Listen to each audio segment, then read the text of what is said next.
On this edition of Southern Newsweek, Alert Level 2 allows ski fields to reopen for business. The New Zealand Sports Hall of Fame looks set to close due to lack of funding, and school children near Gore replant a former wetland.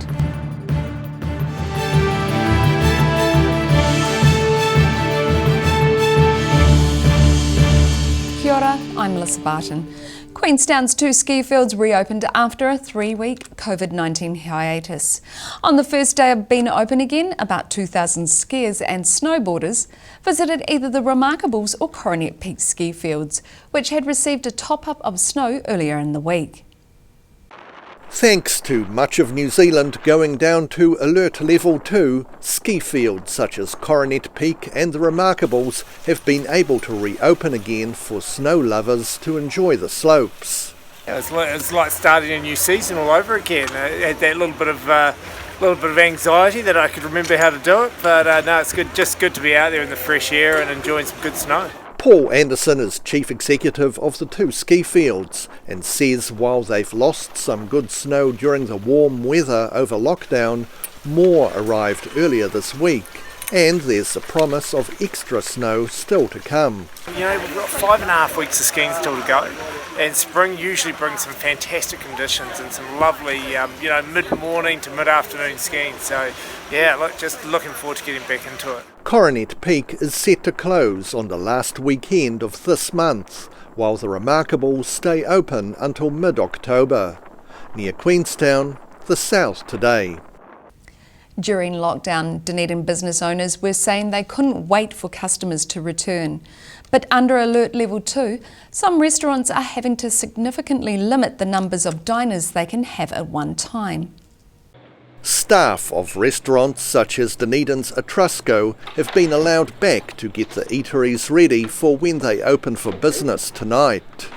Etrusco can normally cater for up to 200 diners, but Level 2 restricts them to just 50. So owners Megan and Federico Giannone say they're planning to have 3 sittings every evening. Well, we've initiated obviously separate seating, and we've got every alternate table because obviously in the room's big, so that is great and it's to our advantage, I suppose.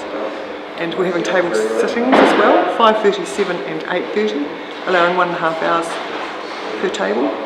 Not only will the restaurant have to operate under reduced numbers of diners, but an extra staff member will be required to man the door. We'll have to monitor people coming in and out the door, so that because they tend to bunch up, so we will have somebody at the door just to make sure that people are keeping a little bit of a distance and don't, of course they won't be wearing masks while they're eating and drinking, but we'd like them to wear masks as they come in and out of the restaurant. The couple have owned the restaurant for 27 years and say it's been well supported by regular diners over that time. It'd be great to see their faces again because they've virtually become your friends. Yeah, they do. 27 years, hey, a lot of them that are grey now had the same colour of hair as dark when they started coming in. So really, they're part of your life. Despite the setbacks, the Giannones say they're happy to see life come back to the empty restaurant. In Dunedin, the south today. Dunedin businessman Sir Ian Taylor says he's flabbergasted with the Dunedin City Council's decision to not support the Sport Hall of Fame. In a split decision, councillors voted to not continue with giving a $100,000 grant to tide the museum over for another year. Dunedin businessman and sports graphics guru Sir Ian Taylor is frustrated that his local council has voted behind closed doors against spending another $100,000 keeping the beleaguered New Zealand Sports Hall of Fame open. Stupid. I honestly, I don't know why this thing was so secretive.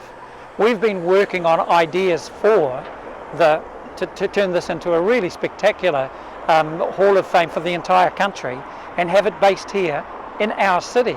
And overnight I hear that they've decided that they're just going to close it. The City Council already gives the Sports Hall of Fame a significant relief in rent and rates, and when Sport New Zealand suspended its annual $100,000 grant to the museum, it was the City Council that gave an extra $50,000 to tide the Sports Hall over. But Dunedin Mayor Aaron Hawkins says he doesn't think there's justification to spend yet another $100,000 ensuring the hall stays open over the next financial year, especially as the money would have to come out of other projects. Shortly before he died earlier this year, Sir Ian Edgar pledged $500,000 towards a new facility at the Edgar Centre. It's a national Sports Hall of Fame. So with the step up that Sir Ian gave us, we could start thinking seriously about making a world-class facility that the whole country could be proud of and the whole country could be involved in helping to pay for. Hawkins also says the fact that the council voted not to spend $100,000 this time round does not impact on any long-term vision to turn the Sports Hall of Fame into a spectacular facility, similar to what Sir Ian Taylor is envisaging. You've already got thousands of people visiting the location in the first place. I had a picture of this, any tourist bus when they first start coming back, or camper vans, one of the first places they would stop is they'd drive to there, park and go in to see the Sports Hall of Fame. In Dunedin, the South Today. Youngsters from Glenham School near Edendale have been taking part in an Environment Schools project this year by replanting a former wetland. So far, the project has put in over 300 native trees and shrubs, with hard work going into keeping the plantings free from weeds. This former wetland at the Glenelgan Reserve near Edendale is being replanted with native trees and shrubs by pupils from nearby Glenham School.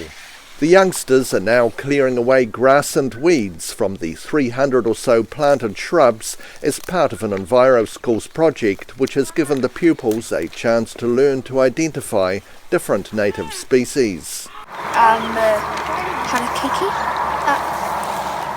Conflex. And the space one. Ko-Fi. Mingy. And Lancewood has a pattern. And the pedestal grows super tall. It could grow about as tall as a metre or something. The wetland area was gifted to the school by farmer David Clark 4 years ago. In Southland, the South Today. Still to come after the break on Southern Newsweek. After 60 years of spanning Otago Harbour, a row of power pylons are removed. And bells ring out to celebrate the return of albatrosses to Tairoa Head. So catch this and more after the break.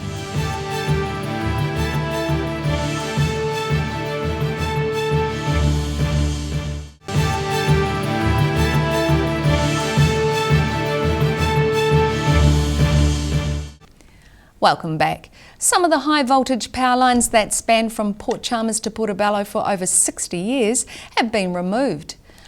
Workers had to climb to the top of the pylons, preparing to lower them as part of Aurora Energy's Otago Harbour Crossing project. Property owner Clive Mathewson is glad to see the back of a massive pylon which has been on his property for many years, which he's described as an unattractive garden ornament. The view of this harbour is the most beautiful harbour imaginable, and lots of activity on it, and it's really a shame that it had some power pylons stuck right in the middle of it, and now they're going to be gone. The second section of pylons between Quarantine Island and Port Chalmers are also due to be removed this week. Dr Mathewson is pleased the lines company chose to put the cables under Otago Harbour instead of leaving the status quo. But credit to Aurora that they didn't just replace what was there and thought about doing a different solution, a more elegant solution and a better solution in so many ways. I mean, pylons and wires across a harbour that's got ships going up, birds flying around, and so on, and looks ugly, it's not the greatest idea, and fixed it. Aurora Energy contractors dismantled the pylon as part of a project to remove the whole set of them and power cables which span the harbour. Without wanting to appear insensitive, Dr. Mathewson put on drinks and snacks for the contractors for removing his ugly friend. I initially thought of champagne and decided that that's probably not appropriate, because I shouldn't be celebrating the death of the ugly friend. So we had milky coffee and cheese rolls, and there weren't enough cheese rolls, so we had ginger nuts. The lines were replaced recently by submarine cables because it was cheaper than replacing the pylons and wires. Mathewson says his view has always been great, but says he now has $1 million view and is certain his property value may have skyrocketed. In Dunedin, The South Today. Dunedin resounded with bells ringing out at 1 p.m. on Monday to mark the return of the first northern royal albatross. The birds have been nesting for over 100 years at nearby Taiaroa Head, their only breeding colony on the mainland. Lay Minister Bruce Aitken rings the bell outside Dunedin's St Paul's Cathedral as part of a coordinated celebration to welcome the first of many northern royal albatrosses back to Taiaroa Head. Aitken says he's lost count of the number of times he's rung the bell to announce the first bird's arrival, but thinks it must be at least half a dozen years. Well, I suppose the more you ring the bell, the easier it gets. But it was also nice today to bring some life and some music back to the cathedral that's been shut down for some weeks. Aitken says the annual ringing of the bells across Dunedin is a positive thing. Oh, absolutely. That's really important for the life of the city. And I think now that we've sacrificed such a lot with the shutdown and so on, to have some life and excitement coming back into the city for its annual pilgrimage, it's really good. 2 years ago, the colony celebrated 100 years since the first albatross egg was laid at Taiaroa Head. However, the first surviving chick wasn't hatched until almost 20 years later, in 1938, when schoolteacher Lance Richdale camped near the nest to stop people stealing the egg. And St Paul's Cathedral are animal lovers too, with an annual service celebrating pets in honour of St Francis of Assisi each October. Each year we celebrate the animal festival on the appropriate Saints' Day, and so people throughout the city and the province, the diocese, come and bring their pets for the annual pet service. While the northern royal albatross only has a toehold on the mainland, a large population of 17,000 birds exists on the Chatham Islands. In Dunedin, The South Today.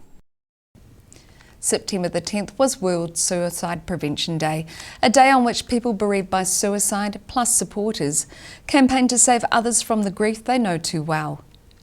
Dunedin woman Corinda Taylor founded the Life Matters Suicide Prevention Trust following the death of her son a few years ago. And she says demand for their services has never been so high. And a warning, this story deals with the topic of suicide. World Suicide Prevention Day has been remembered globally with events since beginning in 2003. It's a day to remember those people that have lost loved ones to suicide, and also to remember those who are struggling with suicidal thoughts, and that we can do more to support them. But it's not just about World Suicide Prevention Day, because I think every day should be World Suicide Prevention Day. In the year to 30 June 2020, 654 people died by suicide, a decrease of 31 on the 2019 statistics. Life Matters Suicide Prevention Trust founder and Hope Centre manager Corinda Taylor says this year's figures would typically be released by now. This year's suicide statistics have not been released yet, and it's overdue. So we do not know if the trend is continuing downwards or whether it has spiked because of lockdown and COVID. New Zealand's suicide rates are amongst the highest per capita in the developed world. As recent figures put New Zealand 7th highest in the world. Taylor admits it's not an easy topic to talk about, but she says communicating in a number of ways is vitally important. Yeah, it is a scary topic to talk about, but we really encourage people to talk freely about their problems or their suicidal thoughts, because if you share it with somebody else, we can help. We can help you if we know that you are struggling. The theme of this World Suicide Prevention Day is creating hope through action, which Corinda Taylor says can mean many things to different people. If you or someone you know is having mental health issues and a simple cup of tea and chat won't quite fix it, free texting 1737 is a good start. In Dunedin, the South Today. 3 mounted deer heads have been added to the ballroom of Dunedin's Larnach Castle. But because the heads are so large, the walls of the historic ballroom had to be reinforced to take the weight. 3 new deer heads now hang regally in the ballroom of Larnach Castle, replacing older heads that were about 70 years old. So the deer heads we got at an auction about 2 years ago, I think it was. They're selling a lot of animals off, and the ones that we had have been here for 70 odd years, so they've done their dash a wee bit. The castle's managing director Norcom Barker says 2 of the heads are wapiti and the other is a red deer. And being much larger than the old heads, some of the walls had to be reinforced to handle the weight. The weight of them meant that we had to actually drill some holes into the walls and epoxy them in so they wouldn't fall down, take the walls with them, which wouldn't be all that great. The makeover of the ballroom has also included resurfacing the floors, in time for celebrating 150 years since work began building the castle for William Larnach. So we're having a gala dinner for a lot of people that have been involved with the castle. So that was supposed to be held this week actually. So that's obviously been postponed and that will be re-held at a later date. The Barker family have owned the popular tourist facility for over 54 years. In Dunedin, the South Today. Still to come on Southern Newsweek, a Dunedin company supplies much-needed gas stoves for Syrian refugee camps, and a popular live music venue closes due to safety concerns, so see you after the break.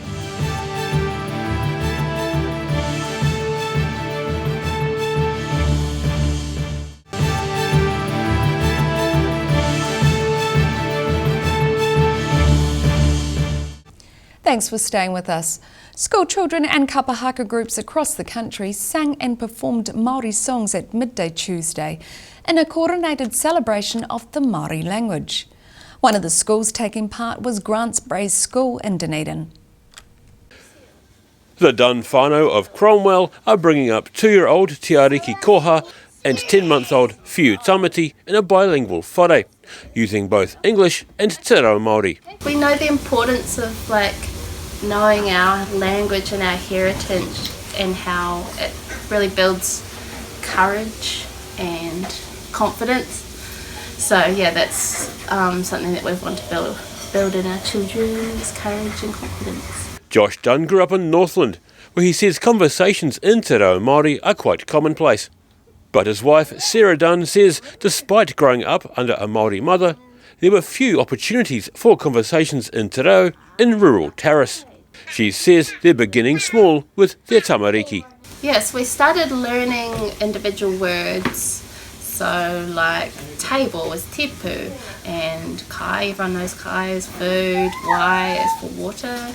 And then we started going through the kids' books, and as he'd learn animals, we'd find out, okay, what's the word for lion? And we'd look that up, and it's raiona, and then we just keep going with each animal, and that's how we sort of started getting individual words. Sarah Dunn says at 2 years and 10 months old, both tane, or boys, are understanding basic sentences in Te Reo Māori. She says it's quite easy to begin sharing the Māori language at home. Start small, just with individual words. Get a dictionary, I highly recommend the app Te Aka on the phone. And yeah, try not to use Google because it's not very reliable.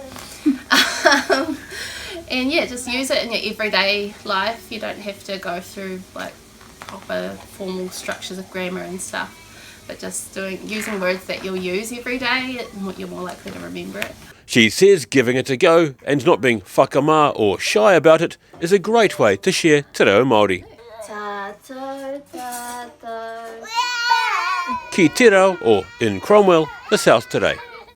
Kit-set fireplace stoves manufactured in Dunedin are being sent to war-torn Syria to provide cooking facilities for those in need. The local company researched what displaced Syrians were cooking on and designed a product to fit their needs with a more fuel-efficient way of cooking. Dunedin company ASEA have been designing and manufacturing fires for nearly 20 years in the city. Several years ago, one of the company's co-founders saw the humanitarian crisis in Syria and wanted to help. I became aware of the global problem that exists, of literally billions of humans that still, of us share this planet, are still cooking on open fires with wood and charcoal and solid fuel. Nigel Bamford thought there must have been a way they could help and contacted New Zealand aid group Relief Aid to see if stoves they could manufacture would be needed. The primary problem of open fire cooking is that you go through an enormous amount of fuel, quite wasteful in fuel, which has all sorts of problems. Using too much fuel means that people are spending a lot of money on fuel, or they're cutting down a bunch of trees for fuel more than would be necessary, or they're spending enormous amounts of their time gathering fuel. He says people were cooking on 3 stone fires, just 3 stones and a pot on top. So he believed they could design and supply kit-set stoves to help people cook more efficiently. The project's been on the company's burner for several years and has challenged up-and-coming designers. We started using it as a training project where our designers would work on clean cook stoves as part of their learning and induction. And then we became quite serious about the project a few years ago and put a full-time engineer trying to design a better cook stove, because by then we'd decided to adopt it as our company's not-for-profit project that we thought we could work on and try and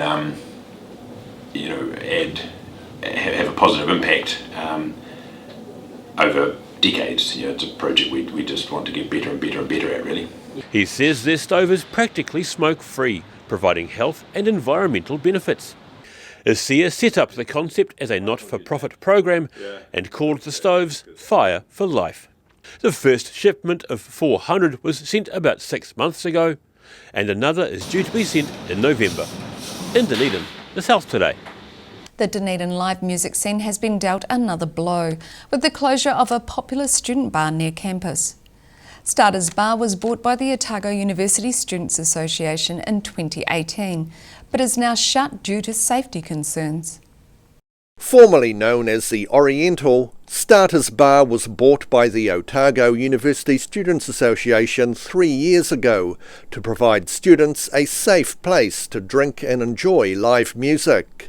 But now concerns about the safety of the building means that OUSA are shutting the pop music venue down, something which live music proponent Dave Bennett says will be a huge blow for Dunedin's live music scene. This is one of the only venues in town left that can hold kind of a plus 200 kind of crowd.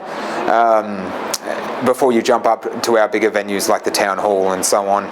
We've got quite a gap now between the small bars in town and the town hall, which is basically a 5,000 seater, or somewhere like the Glenroy, which goes up to 600 or so. Bennett says with this mid-sized live music venue now closed, a number of touring pop music bands may well have to cross Dunedin shows off their schedule. And it does make it very difficult for a lot of national level touring acts and smaller international touring acts to find places that are viable to tour in this town, and that limits support band slots, and it limits the exposure local bands get to audiences, and it just generally detracts from the overall vibrancy of the scene. OUSA President Michaela Waite-Harvey says the bar's closure is not the end of the association's plans to provide Dunedin students with a safe place to unwind after their classes. We don't want this to be permanent. We'll start discussions with stakeholders like the DCC and with the university to try and find some quick solutions. There may be some creativity involved because there are a lot of key events coming up for students, House High Friday. Obviously orientation next year is an important one where we need a safe venue for students, so we'll be creative and push forward and find something, and ideally find a permanent place for starters to be rehoused. Bennett is inviting people to join him at savedunedinlivemusic.com to submit suggestions about the future of live music to the Dunedin City Council. In Dunedin, the South Today. And that wraps up this edition of Southern Newsweek. For the latest news from across the southern region, head online to odt.co.nz. Thanks for joining us. Ka kite anō.